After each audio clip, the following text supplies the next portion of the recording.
Okay, my video doesn't work either.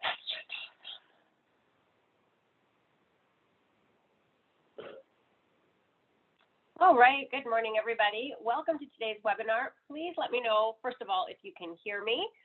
You have me here today, Jane Stevens, and I am going to be facilitating today's webinar, which I think is super, super important. I've kind of been talking about this all month. I'm going to be taking you through a live transaction so that you can see really how to prepare your deals in WEBforms and how to submit them to the deals department. So as I said, if you guys can just chat with me, let me know that you can hear me. I'd appreciate that, so I know I'm not talking to myself. Sound is good. Awesome. Thanks, Carol, for letting me know. All right, so we've got a few people still joining the meeting, so I'll just give it a minute here. So as I said, today we're going to be talking about WEBforms, and I'm not going to share the screen with you the entire time. I'm actually going to flip over to share my live screen because that's what I've promised today. So let me just do a new share, and let me see where that is. Good morning, good morning.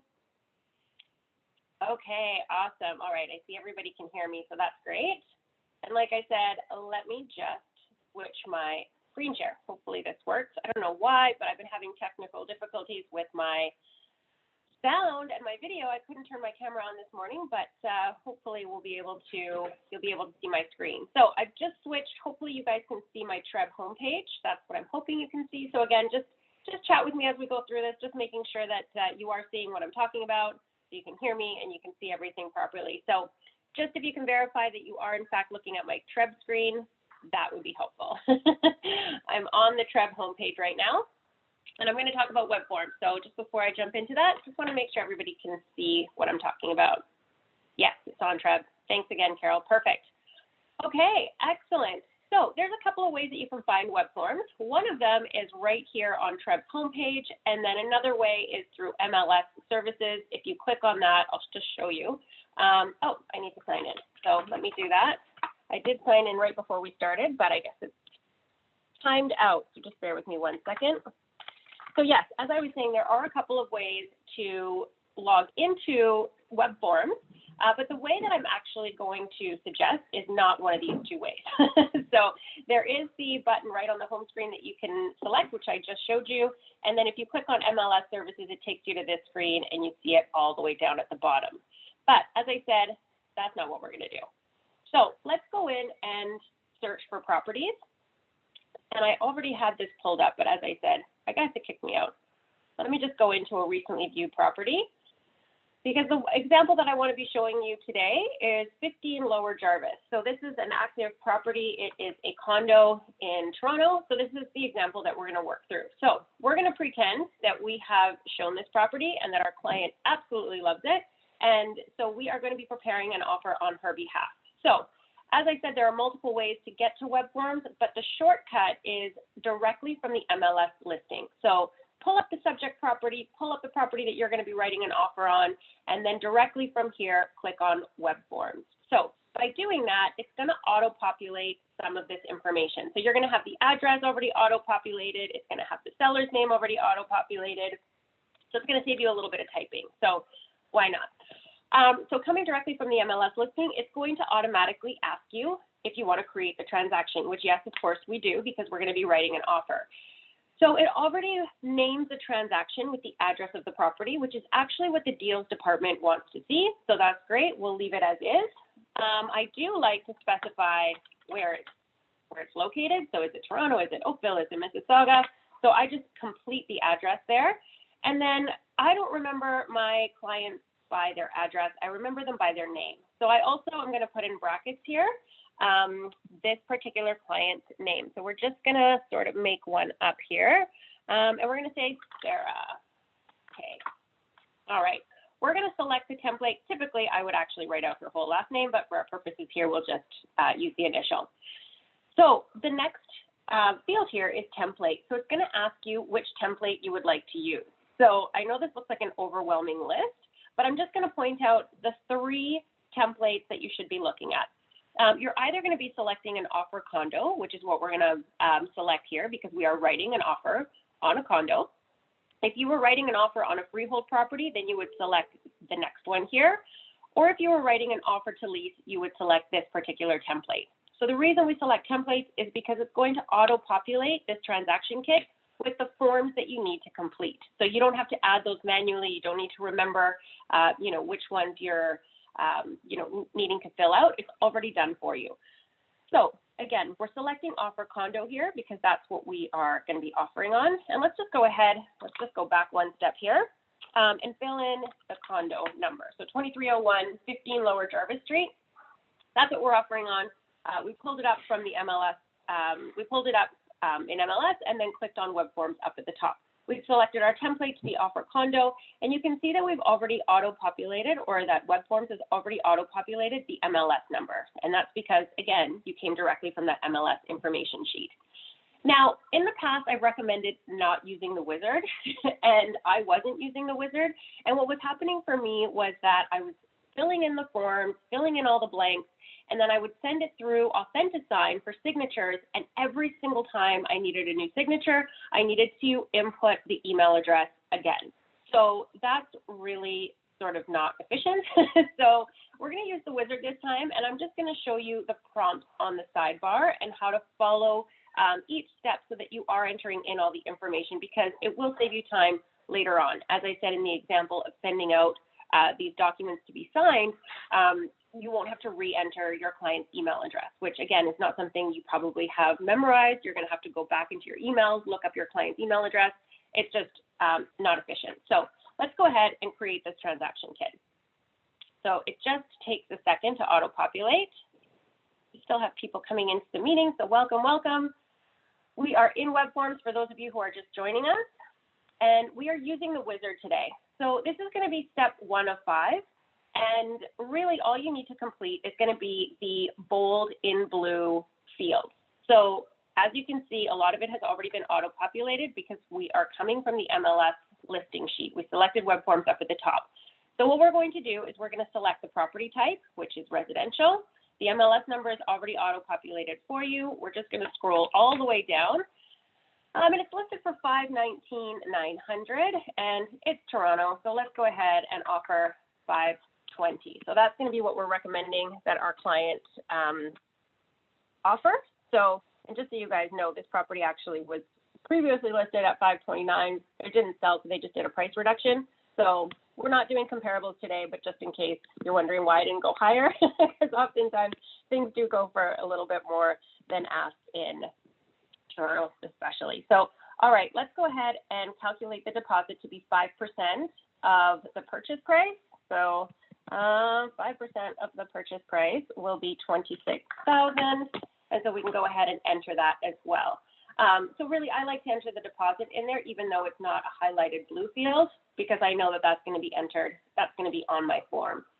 So from here, you can either save and exit, but as I said, we're using the wizard. So let's just go to the next step. So let's go to step 2 of 5. And it's going to ask us, again, we are completing these forms, or sorry, these fields that we're being asked to complete in bold and in blue. So what's the date of the offer? It's today. So that's going to be the date of the offer. And when are we going to be closing this transaction? When will they be moving in? So let's say we're going to give them November 30th is her desired move-in date. So again, we're not going to save and exit. We're going to continue using this wizard. So we're going to click on next. Sorry, I'm just admitting some more people here. So let's click on next. And so this is why I started using the wizard, because it asks you to enter contacts, which of course, you don't need to use the wizard. You don't need to be doing these steps, 1 through 5. You can see over here, there's a list that you could have manually gone through. But again, either way is going to work, but really important to enter your contacts. I said this at the beginning for those of you who are just joining. If you don't enter the contacts correctly at the beginning of setting up your transaction kit, then what's going to happen is every time you go send documents for signature, you're going to have to re-enter your client's email address, which is just not fun. All right, so still admitting a few people here. All right, so we have the listing salesperson. We've got, yourself will be in there as the buyer's representative, so the cooperating salesperson. So we're going to obviously need to add the buyer. So let's add not an existing contact, but a new transaction contact. So she's going to be the buyer, and we have her name as Sarah K, which, as I said, obviously you'll be entering that in full. Let's just, as an example, put in my email address. But again, you would be putting in Sarah's. So for some reason, it doesn't say that this is mandatory, but it actually is. If I were to say save up here, it would ask me to enter the legal name and the preferred initial. So just go ahead and type in the full legal name, the preferred signature, and then the preferred initials. Add it to address book so you don't have to do this again, and then you can go ahead and save your buyer. So now you have your buyer in your contacts, and again, you won't have to re-enter their email address later on. So let's say next. And this is going to show you all of the forms that have already been pre-populated for you. So these are the forms that you need for an offer on a condo. So I like to sort these in order, because obviously you want your 801 to be completed, your agreement to lease. This is just me being me, but you don't have to sort them. You can leave them as is. But I like to sort of sort them in the order that I like to fill them out. So just know that you can sort those if you want to change the order around. Clicking on next takes you to step 5, which is actually not something that we really need. So clicking on done really sets up your transaction kit successfully. So again, you have this sidebar over here where you can now jump into the form section. And I'm going to tell you right now that really the two things that you're going to be paying attention to on this sidebar is going to be the form. So that's obviously where you're going to go to prepare your opening offer. You're going to complete the agreement of purchase and sale. You're going to complete that buyer rep, the working with a realtor, all of the documents that are necessary for an offer. And then that way you're going to download them once they are completed onto your computer. Once everything's been accepted, hopefully you get to that stage, you're going to jump into the checklist. So I just want to give you a heads up about that right now. It's going to be forms where you prepare everything. And once everything's accepted, you want to go into your checklist to upload your accepted documents. But let's just jump right in to forms. If you think back to that wizard, we've already done the details and the contacts that are necessary. So let's click on forms. And this will take you now to that list that you saw previously as well. So just by clicking on any of these documents, we'll pull it up. So let's click on the 801. And so again, some of the information is going to be auto-populated for you, so it just saves you some time. And really, I mean, once you've prepared enough offers, this shouldn't take you more than 20, 30 minutes to complete, especially if you are coming from that MLS listing, because this information will be auto-populated for you. So let's just verify that all of the information is correct. Yes, this is the condo that we want to prepare the offer on. We are preparing the offer today, and she's going to be signing it today. So there we have our client's name.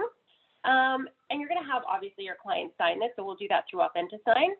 But how are you going to be submitting the offer? So most of the time, we are sending offers now by email. So just complete that. You might not know what time yet, so you can leave this blank and fill it in later. Assuming that you are going to be sending these documents to your buyer, and she may be at work. It may take her a couple of hours to sign them back. So typically I leave this blank and fill it in once I know when it actually was signed. So select on the date. Hopefully she does sign it today. And then entering in when it's irrevocable. So I know some of you have a rule of thumb that you don't want to work past 9 o'clock, and that's fine. I totally agree with that.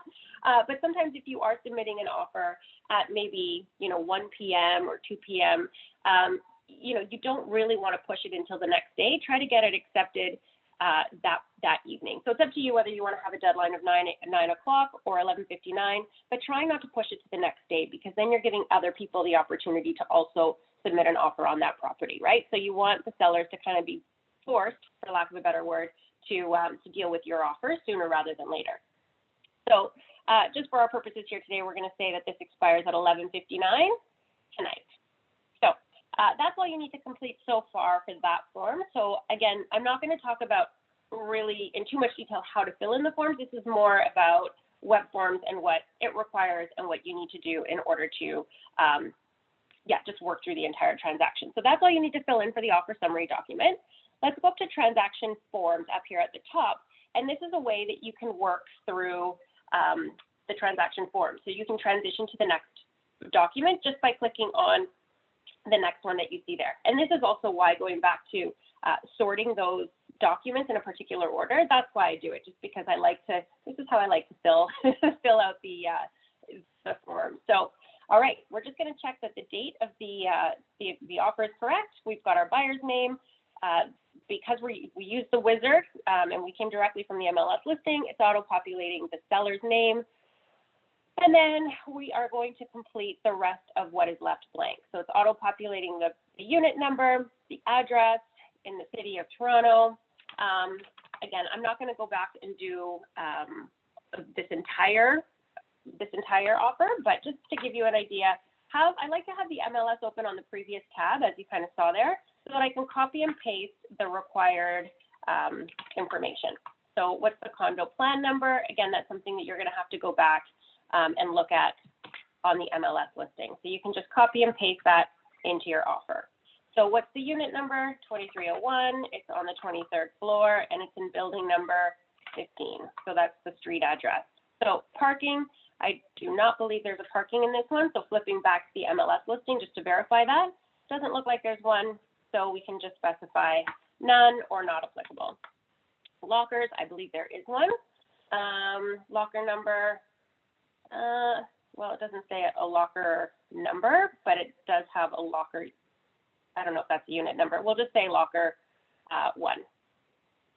I'll flip back here. And you could even say number to be determined, right? So yes, we know that a locker is included. We just don't know what the locker number is at this point. All right, so we're offering $520,000. So again, that's going to be typed out for you. And the deposit is going to be delivered. You have 3 choices to select from. You can select that the offer has the bank draft attached to it, in which case it would be delivered herewith.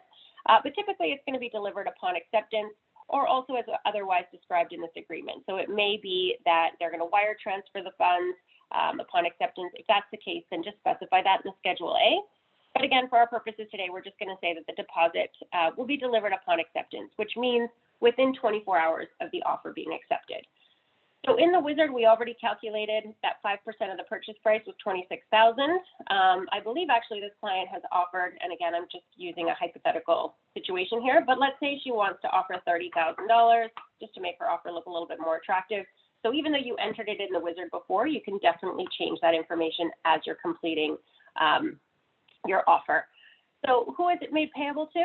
It's going to go to the listing brokerage. So again, flipping back to your MLS number, you can go ahead and click on the brokerage, copy and paste. So I'm just doing a Control-C. I know you don't see it, but you can also right-click and click on copy. And then you can go back into your form and then paste that in there. So again, you're not having to copy type it. And there's a danger with copy typing as well, because, that's when errors happen. So if you do have the MLS listing open in another tab, then it's best to just copy and paste the information into the offer. All right, so once again, going back to the offer, do they have a schedule that we need to complete? So it looks like they have a Schedule B that, yes, they want us to fill in. So we're going to go back into our offer, and we're going to say here that there's a Schedule A, but we're also going to be attaching a Schedule B. We can prepare the Schedule B separately. So as I said before, the irrevocable is always going to be by your particular client. So you're selecting here because you're representing the buyer. It is irrevocable by the buyer until 11:59, which is what we selected on the 801 this evening. So they have until tonight, to accept this offer. We already completed the completion date in the wizard, so that comes up as November 30th. So we're just going to go ahead and complete the rest of the information. Now, for some reason, I don't know why the email address, the listing agent's email address, is not usually populated there, but that's a really easy fix. Just go back into your MLS listing, click on that salesperson's name, and again, you can copy the email address, come back into the form, and paste it there. So same thing with chattels included, going back to the MLS listing. So what's going to be included and what's going to be excluded. So let's just copy this and paste it into your chattels included. And make sure that it's not saying that something's excluded. If it does say that in this section, then you just want to take that out of there and put it in the fixtures excluded section. So let's just review this. The chattels included: built-in kitchen, fridge, dishwasher, oven, microwave, ensuite washer and dryer, hardwood throughout. On locker isn't one. That's probably one locker is included. Okay, so we've already specified that previously in the agreement. So that's all you need to say. And actually, you don't even really need to say hardwood. So there you go. Those are going to be your chattels included. Fixtures, excluded, we can say not applicable. And rental items, same thing. So if it doesn't say anything over here about rental items, then just go ahead and say not applicable. All right. So now it's asking for the common expenses. So as you can see, as we're going through this, it is really important to have your MLS listing either in front of you or open in a different tab. But definitely open in a different tab helps, because then you can copy and paste the information. So let's just see, where are the maintenance fees here? I've lost it. Maintenance fees. Oh, it says 0. So to be determined. Maintenance fees are 55 cents per square foot. So you know what? We're just going to say 55 cents per, oops, I've got caps on, per square foot. Okay. Parking and locker level. So again, you would specify that if you had that available to you. The HST is typically going to be already included in the purchase price, so it's not a pre-construction, pre-sale where it's in addition to. So that's a standard answer.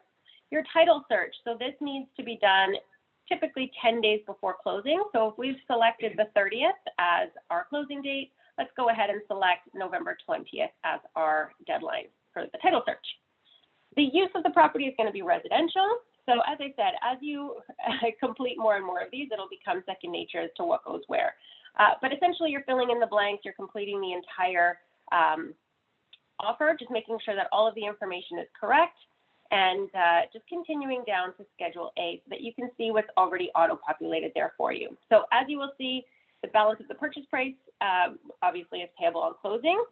And then there's a warranty here that we've included for the chattels and fixtures. By default, you're going to see the inspection clause in there, the financing clause. Let's take this inspection clause out. So there's a couple of ways that you can do this. You can either delete it entirely, or you can leave it in and you can cross it out and have your buyer initial that. Maybe let's do that so I can show you how to do that in AuthentiSign. But you've got the financing clause in here, a legal substance warranty, and then the status certificate. So the status certificate is going to be obviously specific to when you are offering on a condo. Obviously, you don't have that with freehold property. So it's I always hesitate to use the word typical or standard, but if there's a status certificate, then most of the time you're not going to do an inspection in addition to that. So the status certificate is usually relied on. So leave that in there for sure.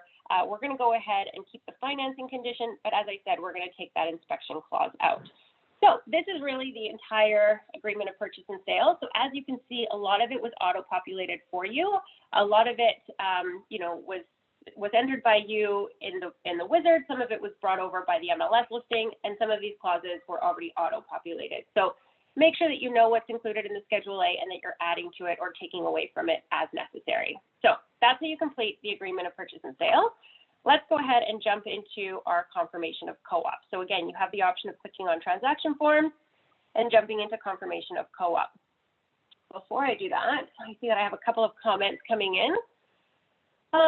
Please explain if there's maintenance fee and what is included. So yeah, that will typically be, again, on the MLS listing. So, oh, I put the management company name in the corporate name spot. Okay, thank you for helping me with that. So let's just go back to the agreement of purchase and sale. Yeah, so sorry, I'm admitting people at the same time. So let me see if we can go back in here. Yeah, you're right. That's what I did. I put in the property management company. So let's take that out. And the condo number, let's just fix that. So yeah, thank you for pointing that out. And then what template do you use for townhouses? Yeah, it's a great question. If it's a freehold townhouse, then you would use the freehold template.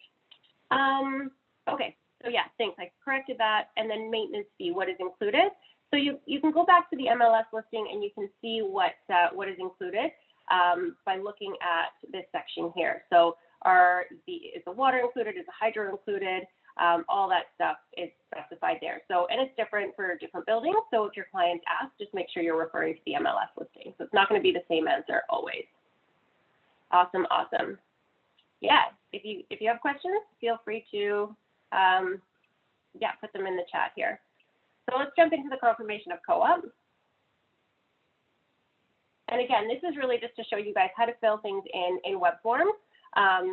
You know, I'm sorry if there are any errors. I'm just kind of going through this, but I really want to get to the section where you're sending it by Authentisign so that you're getting those signatures, and then you know how to upload those accepted documents to the checklist.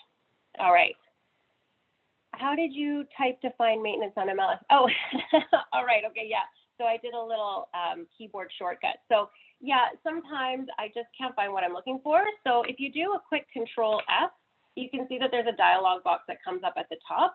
And yeah, if I can't see where the maintenance is, I mean, it's always in the same spot, but sometimes I'm just blind. So I'll put in, you know, MAINT, and then that just highlights where it is for me. So it just helps me see the information I'm looking for. So Control F is my little tip for the day. All right. Yeah, my pleasure. No problem. All right. Okay. So the confirmation of co-op. So again, this is just, I'm running through this example. You know, don't kill me if I'm inaccurate here, but listing brokerage, you know, obviously you're going to want to say the listing brokerage is not representing or providing customer service to the buyer. We're assuming that that's the situation here. But, you know, obviously change that if that's not the case. And typically you're going to jump ahead to section 3, and you're going to say that you, the cooperating brokerage, are representing the interests of the buyer, and that you are entitled to the commission as indicated on the MLS information sheet. So again, you know, you might just want to verify that, jump back to the MLS listing and see what it is that they're offering. So if it's 2.5%, then go ahead and enter that. And I always like to say plus HST. So you might even want to throw in a thank you in the comments here, and then just verify that all of the information here is correct. So this is not going to be multiple representation in this particular situation, so we're not going to have our buyer sign here. But, you know, if it is, then obviously you need that signature there. What if you are in multiple representation? Yeah, so to address that question, if you're in multiple representation, then you would just need to fill out the form accordingly. So if you are representing both the seller and the buyer, then you would be filling this out with multiple representation.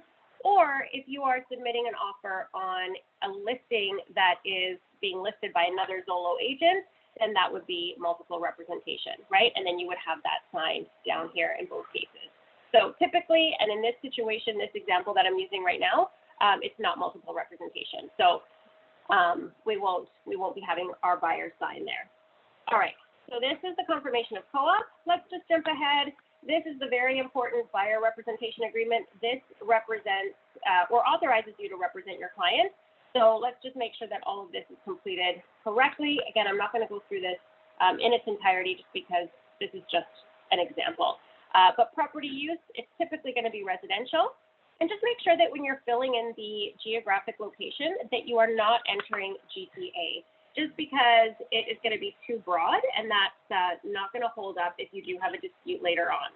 If you were showing properties in Toronto and they ended up buying in Oshawa, that's not going to hold water. So, you know, just specify the area that you are actually working with this client. All right, so pay attention to these little circles. I see this all the time where agents have their buyers sign every single circle, but please take a moment to read it. If you are representing this buyer as of today, And let's just say, this is closing November 30th. So let's just say, if this one doesn't go through, maybe you have until the end of the year to help her find something else. If it doesn't exceed 6 months, then you do not need to have your buyer initial here. I see this all the time where the buyers have initials, but the term is not longer than 6 months. So just paying attention to what it is that you're asking them to initial. Also here it says, this one's really important, that the buyer is not a party to another buyer representation agreement, so definitely have your buyer sign there. So that just means that they're working with you and exclusively you. So at the top of the second page, also really important to go ahead and just make sure that you're entering in 2.5%, or if you've come up with some other arrangement, you can set it out here, or if it's for a lease, which, it's not in this situation, then you can specify there what you're expecting. All right, so you have a holdover period, which could be 30 days, 60 days, 90 days. I typically do, 60 days just because it seems to be right in the middle. So just fill that in according to whatever your standard practice is. So the rest of it is all going to be legal jargon that we don't really mess with. It's not until we get down to the bottom here and it says schedule. So paragraph 13, we don't typically have a schedule attached to this form. So the buyer representation agreement usually stands alone. So just delete that, and you might want to say not applicable or none. So let's just scroll down once again to the bottom. You do have to sign this form, so you can put your name in there. And then, of course, you're going to have your buyer sign it. You're going to sign it again, and then they're going to acknowledge it. So there's a few signatures that happen on this page. All right, so you've got your buyer representation agreement. Last but not least, let's complete this working with a realtor so that we can go ahead and get all of these forms signed. So really quickly, acknowledged by your client. My caps lock is on.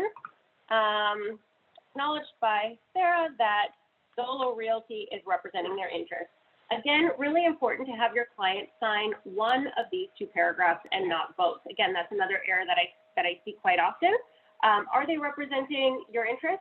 Are you representing their interest, or are you not representing their interest? You don't want to be having them sign both. It would be invalid. So there you have it. There's your working with a realtor. So we've worked through the forms that we need for an offer. So let's just close this. Now, what I typically do is I go right back to the dashboard, and then I click again on the transaction kit. There's probably a shortcut, but this is how I do it. I want to jump back into the forms because I've completed all of the forms already. We filled in all those blanks. We did it together. You saw me do it. So now you want to go into your forms and you want to select the forms that you're going to send to your client for signature.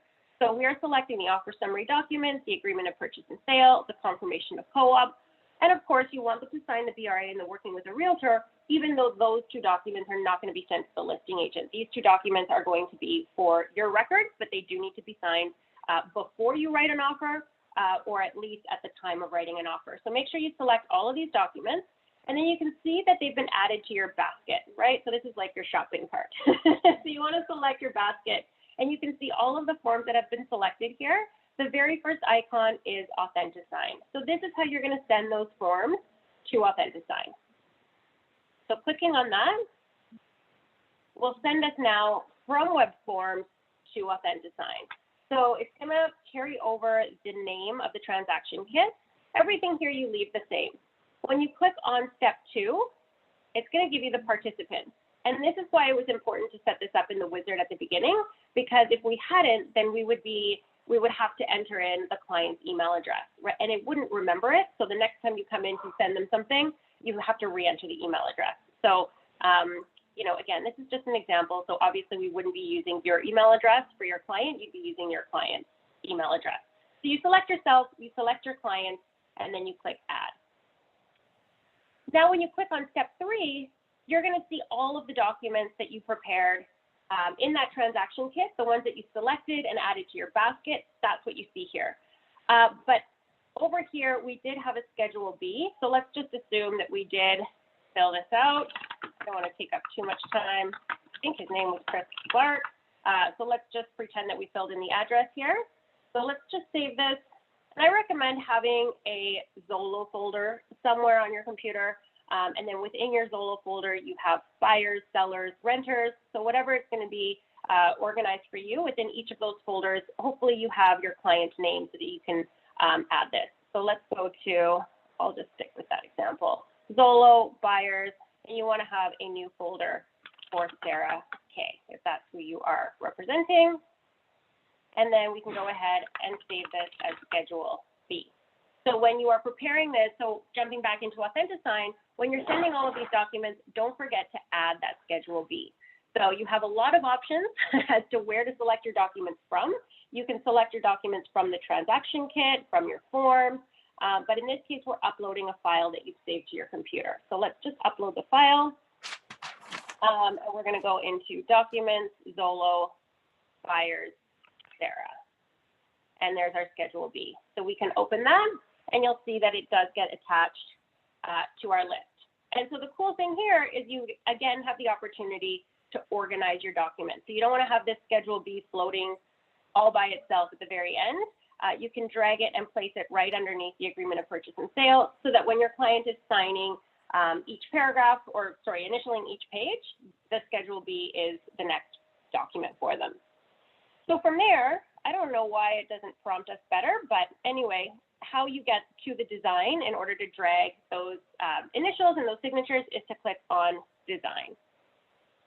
So clicking on Design will now prepare this 15-page document, and you'll be able to drag and drop signatures, emails, and Authentisign likes to help us, but it's not 100% accurate. So I'm going to show you what I mean. So yes, they've inserted Sarah's email, or sorry, signature here with the date, which is fine. That's exactly what we need. But I'll show you some examples down here that aren't correct. Most of it is, so that's good, but just verify that everything is correct. So initials of the buyer, obviously are going to be in that circle here. Initials of the buyer, again, they're auto-populated on page 2. So as you're scrolling down, you're just verifying that, yes, your client has a signature where it's necessary. Yes, they need to sign under paragraph 31 with their date. You've got them signing the acknowledgement already. And this is something that I talk about with leases when we do the leases training. Don't have your client acknowledge receipt of an accepted copy before it's been accepted. So this is actually something that, again, Authentisign is trying to help us do, but it's wrong. So just delete that signature. It hasn't been accepted yet. So wait for the sellers to accept it before you get your client to acknowledge it. So that's one of the little mistakes that come up. Yes, it auto-populates your name here to sign under the commission trust agreement. Again, you can see that the initials of the buyers are populated there in the Schedule A, but because you've added Schedule B, that particular circle is not auto-populated. So over here, you have a drop-down menu. Who do you want to sign this particular bubble? Go ahead and select Sarah, and then drag and drop their initials into the appropriate box. So if it's not already filled in for you, go ahead and do that. Again, the confirmation of co-op, I think there's a little error here as well. So let's just scroll through it. The initials are correct. You've got your buyer signing, you've got you signing, and then as you scroll down, your signature is missing. So don't forget to put your own signature on the second page of your confirmation of co-op, as well as the date. So again, you can see that I selected myself as the signer, and then this very first one, drag and drop, is where you can select to either sign or to initial. Or date. So those are going to be probably the ones you use the most often. So you're dragging and dropping them onto the document. So again, here, consent for multiple representation, that's correct. That should not be signed or initials, but if it is the case, then obviously you will get their signatures there, and then acknowledgement is there already done for you. So now, the buyer representation agreement, I mentioned this already. This does not exceed 6 months, yet Authentisign is putting in your client's initials there. So just go ahead and delete that because that's not correct. Again, it's not exceeding 6 months, but hopefully your buyer is verifying that they are not a party to another representation agreement, so leave that initial there. So yes, it auto-populates the buyer's signatures, but it doesn't auto-populate yours for some reason. So just make sure that you are filling in what is missing. So you're dragging and dropping your initials on all of the necessary pages. All right, so again, it doesn't have your signature here. So just really verifying that all of the information is correct. Every signature that needs to be there is there. You know, Sarah's signature is already auto-populated here. Yours is there, but again, it's missing Sarah's signature down at the bottom. So just go through this carefully so that you know that you're not missing any signatures. Technology is great, but it's not perfect. So make sure that, you know, you're just paying attention. Because again, here, the working with a realtor, as I mentioned before, as we were filling this in, I'm just gonna have to move this out of the way because you have to select one of these two, not both. So go ahead and select the one that is not applicable, and then you've got her signature there with the date. So again, just making sure that all of the signatures are where they need to be and you're not signing things that you shouldn't be signing. All right, so this looks correct. What you're gonna do is you're gonna go ahead and click on next, and this is gonna send it to you and to your client. You have two options. You can either send the invitation as is, or you can customize the email. I like to customize the email because then I can put a subject line saying offer to purchase. I usually do this in all caps. Whoops, if I could type, that'd be helpful. Offer to purchase. And, you know, you might want to put in some details in the message, right? You know, maybe you're changing the price, maybe you're doing whatever it is. So you want to send that. And I almost forgot, actually. Let's close this because one of the things that I talked about at the beginning, so we're not quite ready to send this yet. You can go ahead into documents because what I wanted to do in Schedule A was remove the inspection. So let's go ahead. Now I don't know if I've done this right. Let me see if I can go back in there. Design, that's what I wanted to do. Yeah, so if you forget anything, I guess this is a great example. If you forget to do something before sending the offer out for emails, make sure that you go back and edit anything. So what I wanted to do was in the Schedule A here, I wanted to remove that inspection clause. So one of the things that I didn't talk about is the option to markup. So you can go ahead and just select markup. You can select the box, and you can literally change the settings here so that it's not blue. Maybe it's, I didn't want any color actually, 0 color, but maybe just a, what did I want to do? Just a frame, but now it's not letting me do that. Anyway, you can also take this tool over here, and then from point A to point B, you can just literally strike that out, and then you can ask that your client initial right here. So you do have options in Authenticsign to edit the document so that if there was something that you wanted to take out that you didn't previously take out, you can use the markup tool. And then that way you can, as I said, delete the clause that you don't want to include. So now that that's all been done, clicking on next, you'll be able to customize that email as I showed you before, offer to purchase, and you can go ahead and save and send it. So that's going to send it to your client. They're now going to receive it in their email. You're going to receive it in your email. You're going to click through the document and sign it. They're going to click through the document and sign it. And then in about 5 minutes, 2 minutes, whatever it is, you'll get an email back saying that your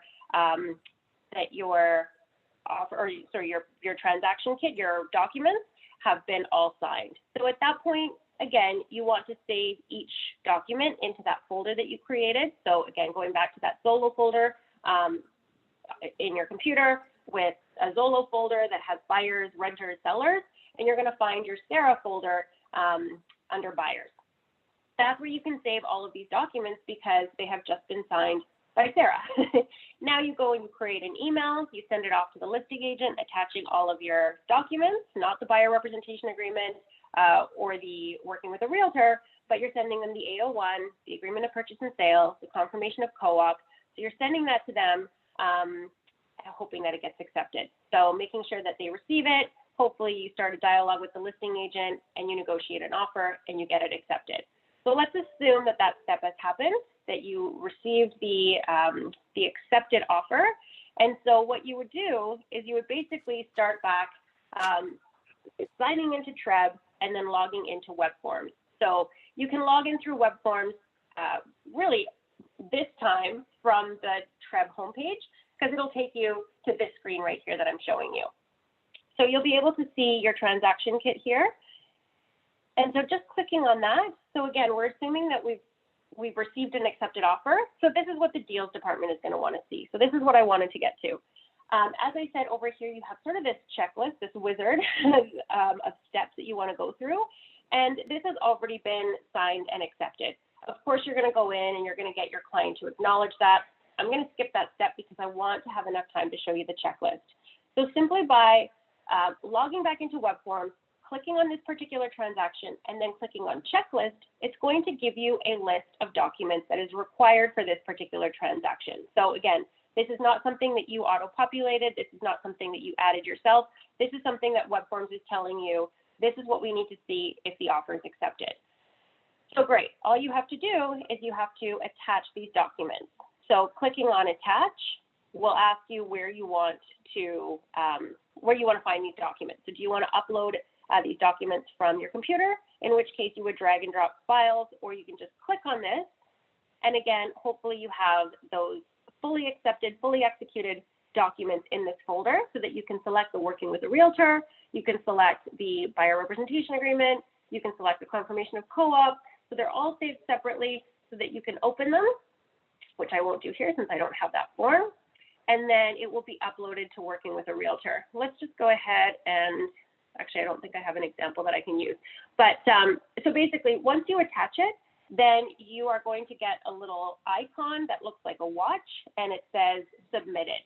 Once the deals department reviews it, you'll get a thumbs up or a thumbs down. If you get a thumbs up, that means that you uploaded the correct document with everybody's signature. If you get a thumbs down, it means that maybe you uploaded a previous version. So maybe it has the buyer's signature, but not the seller's signature. The way the deals department is going to know that you uploaded these documents is because you're changing your status up here at the top. So it always defaults to open. It's open because we're working on it. But then from there, you want to go ahead and select firm deal. So you have that accepted offer, you're uploading all of your documents to the checklist, you have that little submit icon instead of the attach button right here. Go ahead, select firm deal, and that will notify the deals department that you have these documents. They will review them, thumbs up, thumbs down, and if they're missing anything else, they'll let you know. But this will prompt them to prepare your transaction record sheet, which again, you sign, you upload, and as soon as they receive your commission check, they will pay you. So this is how you submit your deals to the deals department. Of course, I say all of this, and you also have the requirement to update this particular transaction in your CRM. So if you did a deal with Sarah, and Sarah is a Zolo lead, then you go into your CRM, you find Sarah, and you update your activities with a deal, and you say you have a firm deal, and you enter in the information that's requested there. So that's how you submit your deals to the deals department. It's done through WebForms, and then it's also the CRM that you want to update. All right, so that's pretty much how it's done. Let me see, I'm starting to get questions, which is good. Do we choose firm deal for submitting listings as well? Yeah, so if you have a listing, then yes, you would still need to upload your documents, your listing agreement. Yeah, you would have your offer. Yeah, so you would have to select firm so that they know that that transaction is completed. But great question, because it also reminds me to mention that there are, unfortunately, there isn't 100% approval rating in real estate. I wish there was, but there will be times that your offer fails. So in which case, instead of leaving it sort of in this open status, go ahead and just let us know what happened to the offer. Did it fail or did it firm up? And those are statuses that you want to be entering into your CRM as well. So definitely, yeah, letting the deals department know what's happening with all of these deals that you have in WebForms, all of your transactions. So let me know if you guys have any other questions. I know it's a lot to take in. AuthentiSign, I'm an old school DocuSign user, but I've gotten used to AuthentiSign. It works. It's like I said, there are some things right now where we've set it up or somebody set it up, just with some extra signatures. So just make sure that when you are dragging and dropping signatures or initials, that you're also verifying that the ones that are already auto-populated there for you are correct, because there are a couple, as I showed you, that they're signing in both spots when really it should be either or. So just being careful with that. Otherwise, using it, AuthentiSign is free. It's attached to your web forms, so use it. It's better than paying for anything else. So hopefully this clarified some of the web forms workflow. If you guys have questions, please feel free to reach out to me, reach out to your growth manager. Questions always come up really when you're using it yourself firsthand, that you might miss a step or you can't remember exactly what to do. But definitely, just following the wizard over here and making sure that you are uploading your documents to the checklist once you have an accepted offer. All right. So again, if there aren't any other questions, I've got somebody talking to me. Closed deal, what documents do we submit under that option? So again, the only options that you want to be using is going to be failed or firm deal. Really, I mean, you can use expired if you submitted an offer and you didn't hear back, but really thinking back to your CRM, the only ones that you're going to select is either failed or firm deal. Closed and closed file complete, that's actually for, I believe that's the deals department, although they may be using these ones up here. So for our purposes, all we use is going to be failed or firm deal. So don't worry about closed. That's probably something that the deals department is using. All right, and I have another question here. Yeah, no problem, my pleasure. And where do we get a copy of this webinar? Yeah, so this is being recorded as we speak, and it automatically gets uploaded to our YouTube channel, so you should find it there. If you're not sure where the YouTube channel is, I will post it on the workplace group under training as well, so that you guys can tune back into this. So again, hopefully this was helpful, and hopefully you guys are writing lots of offers and getting them accepted. So I'm here for you guys if you have questions, and good luck. We'll see you guys on the next webinar. Thanks so much for joining me today. Bye, guys.